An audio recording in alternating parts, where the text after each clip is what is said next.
प्रधानमंत्री के रूप में नरेंद्र मोदी का तीसरा कार्यकाल रविवार से शुरू हो चुका है।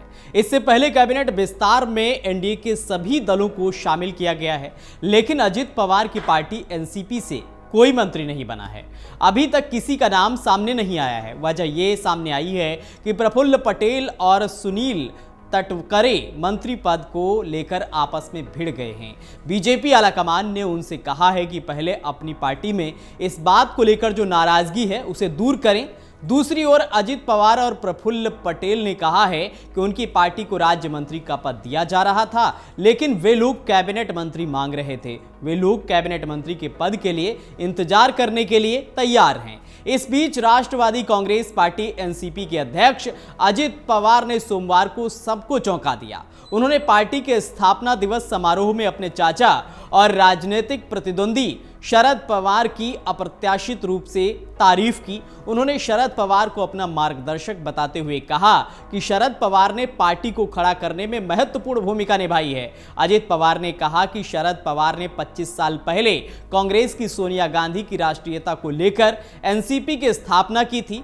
मैं पार्टी का नेतृत्व करने और संगठन को शक्तिशाली नेतृत्व प्रदान करने के लिए उनका आभारी हूं। इसके साथ ही उन्होंने ये भी कहा कि वह एनडीए का हिस्सा हैं, लेकिन उनकी विचारधारा अलग है। उनका ये बयान ऐसे समय पर आया है जब पार्टी को लोकसभा चुनाव में खराब रिजल्ट का सामना करना पड़ा है। इतना ही नहीं, मोदी कैबिनेट 3.0 में उनकी पार्टी को प्राथमिकता भी नहीं मिली है। अब उनके बदले रुख से कई अटकलें भी शुरू हो गई हैं। जून 2023 में अपने चाचा से अलग होने के बाद अजित पवार का पवार सीनियर की प्रशंसा में यह पहला बयान है। यह बयान लोकसभा चुनाव के नतीजों के कुछ दिन बाद आया है। लोकसभा चुनाव में शरद पवार की एनसीपी ने 10 सीटों पर चुनाव लड़ा और 8 सीटें जीती हैं। अजित की पार्टी ने 4 सीटों पर चुनाव लड़ा था और सिर्फ 1 सीट पर जीत हासिल की है। अजित पवार ने पार्टी कार्यकर्ताओं को बताया कि एनसीपी ने नई एनडीए सरकार में स्वतंत्र प्रभार वाले राज्य मंत्री का पद क्यों स्वीकार नहीं किया। उन्होंने कहा कि हमारा तर्क है कि प्रफुल्ल पटेल लंबे समय तक यूपीए सरकार में कैबिनेट सदस्य थे, लेकिन इसे स्वीकार नहीं किया गया। हमने भाजपा नेतृत्व को सूचित किया है कि हम कुछ समय तक इंतजार करेंगे और एनडीए के साथ बने रहेंगे। 15 अगस्त से पहले राज्यसभा में हमारी ताकत 1 से बढ़कर 3 हो जाएगी। भाजपा नेतृत्व ने अजित को बताया था कि एकनाथ शिंदे के नेतृत्व वाली शिवसेना, जिसके लोकसभा में 7 सदस्य हैं, उनको स्वतंत्र प्रभार वाला राज्य मंत्री पद देने की पेशकश की गई थी और उसके प्रस्ताव को स्वीकार कर लिया गया।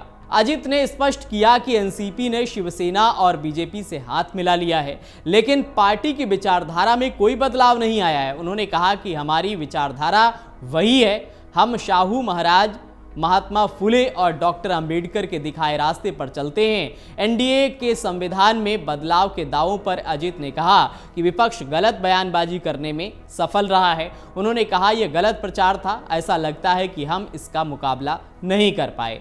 शरद पवार एनसीपी के संस्थापक हैं। जुलाई 2023 में अजित पवार और कुछ अन्य नेता पार्टी से बगावत के बाद महाराष्ट्र की शिवसेना भाजपा सरकार में शामिल हो गए थे। तब से लगातार अजित पवार शरद पवार के खिलाफ बयानबाजी करते आए हैं।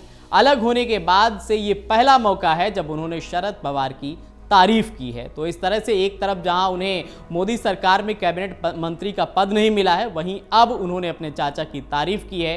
तो ये कयास लगाए जा रहे हैं कि महाराष्ट्र में राजनीति करवट बदल सकती है।